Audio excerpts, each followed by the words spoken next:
जय श्री राम। एक व्यक्ति था, वो अपने जीवन में बहुत असफल था। लोग उसे अभागी कहते थे। कोई मनहूस कहता था कि तुझे देख लूँ तो मेरा काम बिगड़ जाता है। वो बहुत परेशान था। एक दिन एक ज्ञान पंडित उसे मिले। उन्होंने कहा कि तेरा भाग्य सोया हुआ है और एक पहाड़ पर सोया है, तू वहाँ जा, अपने भाग्य को जगा, तो फिर तुझे हर क्षेत्र में सफलता मिल सकती है। तो उसके कहे अनुसार चल दिया अपने भाग्य को जगाने। तो रास्ते में एक जंगल पड़ा। जंगल बहुत घनघोर था, बहुत घना था। तो उसमें एक शेर मिला। शेर उससे खाने के लिए दौड़ा, झपट्टा लगाया। तो उसने कहा कि मुझे मत खाओ, मैं अपने भाग से बड़ा परेशान हूँ, मेरा भाग सो गया है, मैं उसे जगाने जा रहा हूँ। तो शेर को रहमई शेर ने उसे छोड़ा। उससे कहा कि अगर तेरा भाग जग जाए तो तू एक काम करना कि मेरे बारे में पूछना। मैं बहुत परेशान हूँ, मैं बहुत शिकार करता हूँ, मैं बहुत खाता हूँ, लेकिन मेरा पेट कभी भरता नहीं है, भूखा ही रहता हूँ। मेरे अंदर जो भूख की ज्वाला है क्षुधा की, तो वो बड़ी जलाती रहती मेरे पेट को। तो ऐसा जानकारी करना कि ऐसा क्यों है, वो कैसे मिटेगी। उसने कहा ठीक है, मैं पूछूंगा। आगे बढ़ा तो किसान के यहाँ वो मेहमान हुआ। किसान ने उसे ठहरने के लिए जगह दी। रात बीती थी। तो किसान ने को जब जानकारी हुई कि अपने भाग को जगाने जा रहा, तो किसान ने कहा कि मेरा भी काम कर देना, अपने भाग से पूछना कि मैं इतना परेशान क्यों हूँ। मैं हर साल खेती करता हूँ, उपज बहुत कम होती है, घर के काम नहीं हो पाते। मेरी एक कन्या है जो विवाह योग्य है, उसका विवाह करने में बहुत असमर्थ हूँ, जरा पूछना। मैंने कहा ठीक है। वहाँ से विदा लिया, आगे बढ़ा तो एक राज्य में एक राजा के यहाँ वो ठहरा। तो उस राजा को पता चला कि अपने भाग को जगाने जा रहा। तो उसने कहा कि थोड़ा मेरे बारे में भी पूछना अपने भाग से, कि हम बहुत विधि विधान से अपना राज्य चलाते हैं,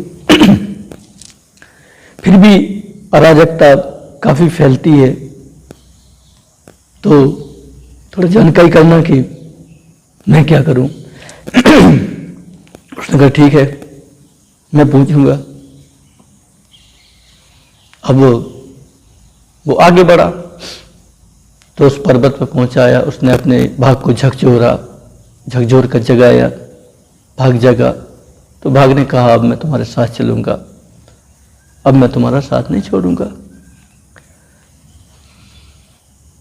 अब वो वापस लौटा तो उसी राज्य में आया।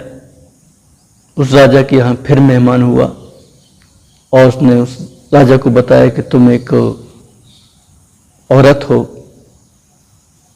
मर्द के कपड़े पहनकर मर्दों जैसा वेश बनाकर रहती हो, और अगर तुम किसी योग्य पुरुष से शादी विवाह कर लो तो फिर तुम्हारे राज्य में अराजकता नहीं रहेगी। तो उस औरत ने कहा, जो राजा बनी हुई थी, तो उसने कहा कि तुम ही मुझसे विवाह कर लो और राज्य करो, यहीं रहो।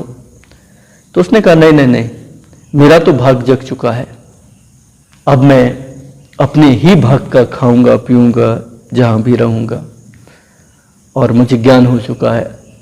तुम किसी योग्य वर को देखो, उससे शादी करो, राज्य चलाओ।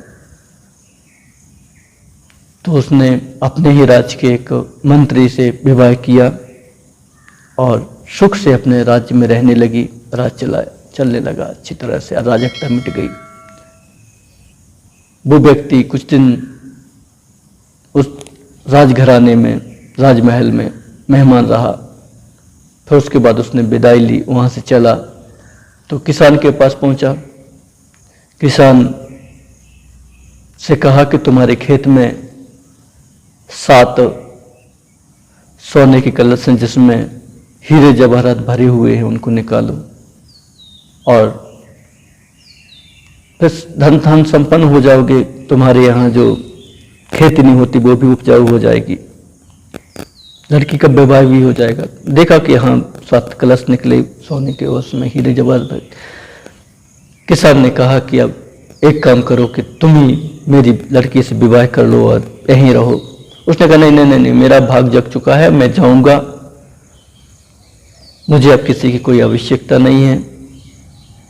मैं पहले मनहूस था, अब मैं भाग्यशाली हो गया हूँ, और तुम किसी दूसरे से अपनी लड़की की शादी करो जो योग्य हो, उसको देखो।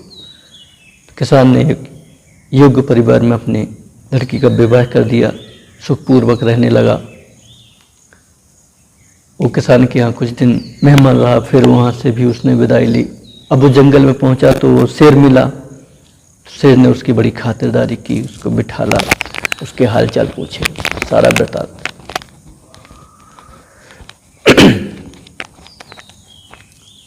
तो उसने शेर से कहा कि तुम किसी बहुत बड़े मूर्ख को जब खा जाओगे तो तुम्हारी क्षुधा शांत हो जाएगी।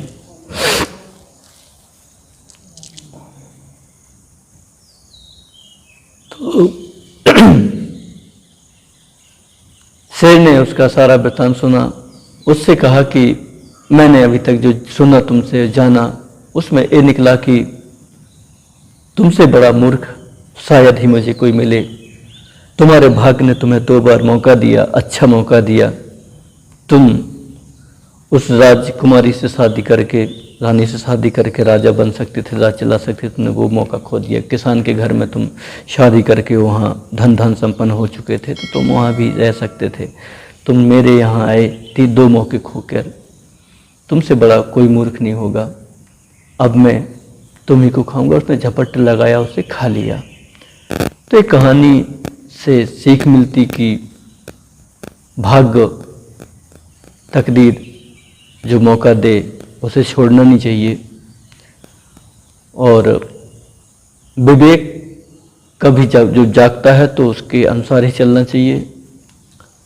और सच, अगर आपके पास विवेक और सही मौका पकड़ने का ज्ञान नहीं है तो भाग्य भी आपके साथ रहते हुए भी आपका कुछ नहीं कर सकता। इसलिए सही मौका मिलने पर उसे छोड़ना नहीं चाहिए। ओम नमः शिवाय।